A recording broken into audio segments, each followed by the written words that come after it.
No início dos anos 2000, filmes animados por computador já haviam chamado a atenção e ganhado o coração do público e da indústria cinematográfica, com produções como A Era do Gelo, da Blue Sky Studios, o estúdio de animação da finada 20th Century Fox, Shrek da DreamWorks e, claro, as produções da Pixar, que tinham um acordo de distribuição com a Disney. Enquanto isso, animações feitas à mão como A Nova Onda do Imperador e Atlantis, o Reino Perdido, ambos da própria Disney, arrecadavam consideravelmente menos, levando à especulação de que o método estava se tornando obsoleto.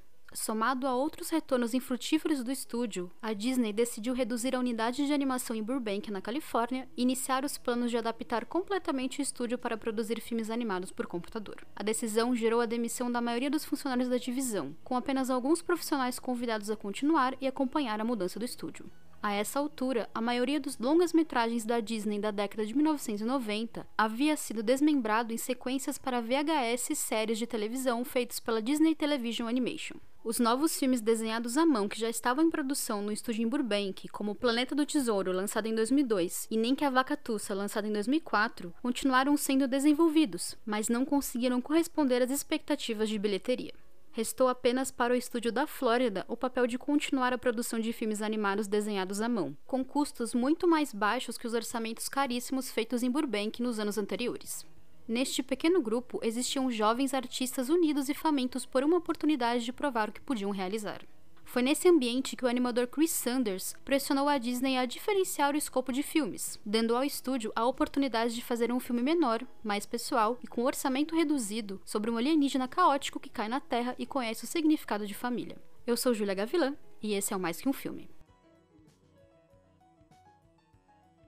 Em meados da década de 1990, o então chefe de estúdio da Walt Disney Animation, Roy E. Disney, começou a se preocupar com o fato de que Jeffrey Katzenberg, presidente da Walt Disney Studios, estava recebendo muito crédito pelos filmes de sucesso do estúdio lançados entre 1989 e 1994, um período conhecido como Disney Renaissance. Os conflitos se intensificaram quando Katzenberg pressionou o CEO Michael Eisner para conseguir a vaga de presidente da Disney Company, anteriormente ocupada por Frank Wells, morto em um acidente de helicóptero em 1994. As tensões entre o trio Katzenberg, Eisner e Disney resultaram em Katzenberg sendo forçado a se demitir da empresa em 24 de agosto daquele ano, com Joy Ruff tomando o lugar de presidente da Walt Disney Studios.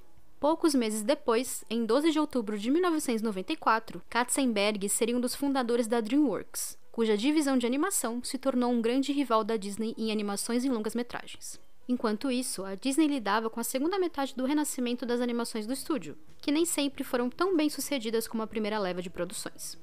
Pocahontas, lançada no verão de 1995, foi o primeiro filme do Renascimento a receber críticas mistas, mas ainda conseguiu ser popular entre o público e bem-sucedido financeiramente, além de 2 vitórias no Oscar em trilha sonora original e canção original para Alan Menken e Steven Schwartz. O Corcunda de Notre Dame, lançado no ano seguinte, foi parcialmente produzido no estúdio de Paris e recebeu críticas melhores do que Pocahontas, mesmo sendo considerado um dos filmes mais sombrios da Disney. A animação conseguiu arrecadar bem, com 325 milhões de dólares em todo o mundo, porém, um valor menor que a arrecadação global de 346 milhões de dólares de Pocahontas. No verão de 1997, o estúdio lançaria Hércules e arrecadaria 252 milhões de dólares em todo o mundo, um desempenho inferior em comparação com os filmes anteriores da Disney. Com um novo rival no mercado, o estúdio se preocupava em manter o interesse do público e da própria indústria, pois a concorrência salarial da DreamWorks aumentou significativamente as despesas gerais do estúdio, com custos de produção aumentando consideravelmente. Se o estúdio havia gastado 79 milhões de dólares em custos totais em O Rei Leão em 1994, a Disney gastou 179 milhões de dólares em Hércules apenas 3 anos depois. Além do retorno financeiro das produções, a Disney também dependia da popularidade dos filmes para desenvolver produtos, atrações de parques temáticos, sequências em VHS e programas de televisão para as outras divisões da empresa. Buscando alternativas, o estúdio decidiu reduzir o cronograma de produção e aumentar o número de executivos criativos contratados para supervisionar mais de perto as produções, um movimento que não era popular entre a equipe de animação. Entre mudanças nos estúdios de animação e incerteza sobre qual seria o futuro da produção de filmes de animação animados à mão, o então chefe da Walt Disney Feature Animation, Thomas Schumacher, perguntou a Sanders se havia alguma história ou projeto que ele gostaria de trabalhar. O artista-chefe de storyboard da Disney ofereceu uma história inédita criada por ele, que apresentava uma estranha criatura sobrevivendo entre os animais no meio da floresta.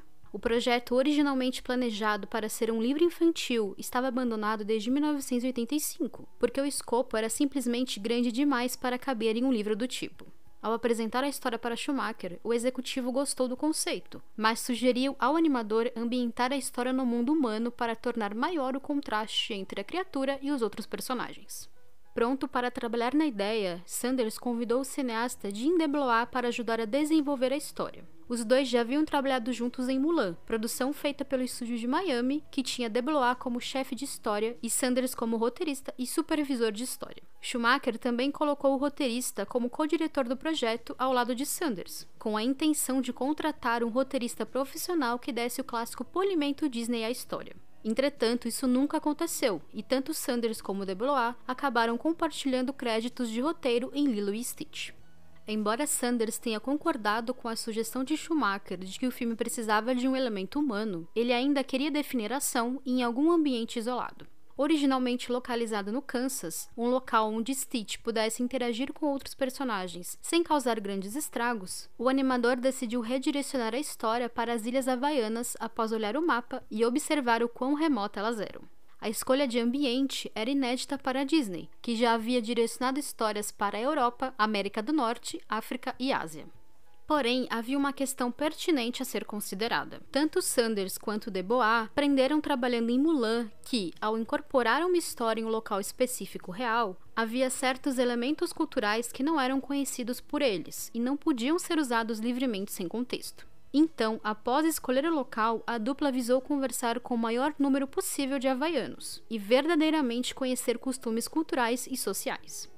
Em busca de autenticidade, o músico Mark Keali Oomalo foi contratado para ser consultor sobre a dança Hulu e os arranjos de corais, enquanto Sanders e DeBlois buscavam feedback de atrizes que faziam testes para o papel de Nani sobre como a personagem se comportaria realisticamente. O roteiro também teve colaboração dos atores Tia Carrere e John Scott Lee, intérpretes de Nani e David. A dupla ajudou a reescrever o diálogo dos personagens havaianos no dialeto coloquial apropriado, além de adicionar gírias que tornassem as conversas autênticas.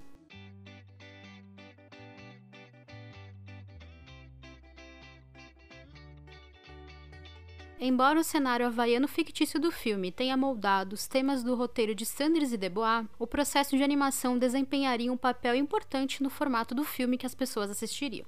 Ao contrário de muitos filmes da Disney de grande orçamento dos anos anteriores, Lilo e Stitch foi produzido no estúdio da Flórida, localizado dentro do Walt Disney World. Diferente do estúdio da Califórnia, o Walt Disney Animation Florida foi originalmente projetado para ser uma atração do parque temático, com funcionários fingindo ser animadores. No entanto, o produtor Max Howard mudou de ideia e decidiu contratar animadores reais para o estúdio. No início, apenas curtas-metragens foram feitos no lugar, seguidos de segmentos de filmes, até, finalmente, a unidade começar a produzir longas-metragens próprios, como no caso de Mulan. Esse afastamento da Califórnia provou ser uma bênção para a pequena equipe de produção de um dos projetos mais incomuns da Disney. Em entrevista ao Polygon, Sanders diz acreditar que a intimidade desse ambiente menor e com menos envolvimento constante da Disney permitiu que os animadores se unissem e trouxessem uma sensação familiar forte ao filme. Mas de forma mais concreta e direta, os animadores se inspiraram nos turistas que passavam pelo parque todos os dias, os transformando em objetos das fotografias peculiares de Lilo.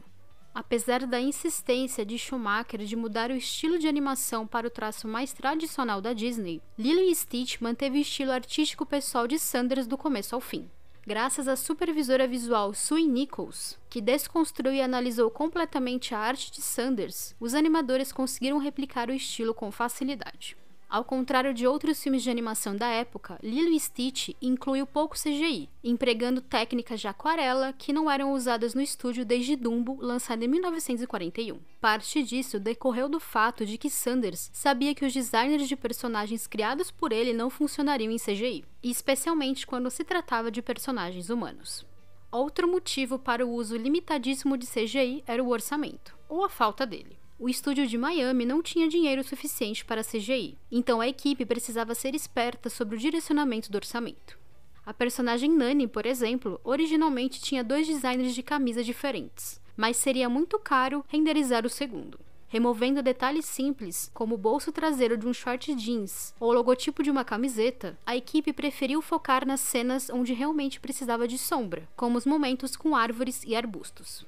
Apesar de constantemente preocupados com o orçamento e o cronograma, uma cena envolvendo o sequestro extraterrestre de um 747 causou um atraso na produção. Originalmente, Stitch deveria pilotar um avião através de uma cidade. A cena tinha a intenção de ser super caricatural, com o jato quicando nos prédios. Entretanto, com os ataques de 11 de setembro, a cena precisou ser retrabalhada em cima da hora e modificada para a sequência em que Stitch rouba a nave de Jumpa e Plickley, uma sequência apresentada por Debois. Felizmente, o avião e as naves espaciais foram alguns dos poucos elementos digitais do filme e puderam ser rapidamente remodelados. Feita para complementar o estilo de animação e emular a sensação de livro infantil, a escolha de usar aquarela gerou desconfiança, considerando que a técnica estava basicamente morta na Disney há 60 anos. Segundo Sanders, os animadores do estúdio da Califórnia comentavam sarcasticamente antes da produção que, se os animadores menos experientes da Flórida se complicassem, eles não seriam capazes de ajudá-los. Sanders explicou que, a partir do momento que os artistas entraram no ritmo do estilo de aquarela, eles conseguiam produzir pinturas mais rapidamente do que pintando com guache. Essencialmente, os animadores trabalhavam em 3 ou 4 pinturas ao mesmo tempo, o que agilizava a produção. Felizmente para a produção de Lilo e Stitch, ninguém nos escritórios da Walt Disney Animation na Califórnia estava realmente prestando atenção no que estava acontecendo com o filme. Ao ver o primeiro rolo da animação, Schumacher disse diretamente a Sanders que, embora o filme estivesse se tornando grande, ele seria absolutamente dizimado pelo estúdio antes de estar finalizado. A solução encontrada por Schumacher para a produção continuar acontecendo sem interferência do estúdio foi esconder a animação e não deixar nenhum executivo assisti-la. Basicamente, Schumacher dava informações genéricas sobre o desenvolvimento do projeto quando questionado por Eisner e outros executivos da Disney. Enquanto as atualizações eram ilimitadas, o processo criativo seguia normalmente. Com um orçamento minúsculo, a equipe tinha apenas dinheiro suficiente para mais 2 minutos de filmagens após reanimar a sequência da perseguição. É aí que entra a pequena montagem do epílogo no final do filme, que mostra como Lilo e Nani estão se ajustando à vida com Stitch. O segundo designer da camisa de Nani, anteriormente eliminado da produção, aparece na lavanderia durante essa sequência, um pequeno easter egg dos animadores. Quando finalmente assistiu à versão final de Lilo e Stitch, Eisner não conseguiu classificar a estranha animação, mas simplesmente gostou do que viu. E isso bastava. O novo desafio da Disney era descobrir como vender essa pequena aventura de ficção científica com um enredo familiar sobre 2 irmãs que podem ser separadas por assistentes sociais. É um filme sobre luto, sobre a sensação de ser um estranho, sobre encontrar família e conforto nos lugares mais inesperados e consertar relações existentes. Especificamente projetado para ser um filme pequeno, Lilo e Stitch não tinha a obrigação de recuperar um orçamento enorme. Ainda assim, arrecadou mais de 273 milhões de dólares nas bilheterias globais, um valor 3 vezes maior que o orçamento. Ajudou que a campanha de marketing do filme planejada por Sanders e Debois colocou Stitch se envolvendo em momentos clássicos das animações da Disney, atraindo a atenção do público principal do estúdio para o personagem. Uma das poucas animações da Disney a contar uma história original, Lilo e Stitch se tornou um marco para o estúdio. Até hoje, Stitch é um dos personagens mais vendidos da Disney, estampado em mercadorias e atrações de parques temáticos, além de ter um dia próprio intitulado Stitch Day, comemorado em 26 de junho. E tudo isso graças a uma pequena equipe de animadores que desafiou todas as probabilidades em um momento estranho para a animação. Eu sou Júlia Gavilã e esse é o Mais Que Um Filme. Me siga nas redes sociais para acompanhar o que eu faço por aí e para bater um papo comigo. Também siga o feed do podcast para não perder nada e conheça o Catarse do Mais Que Um Filme. Ou me pague um café via Pix. Até a próxima!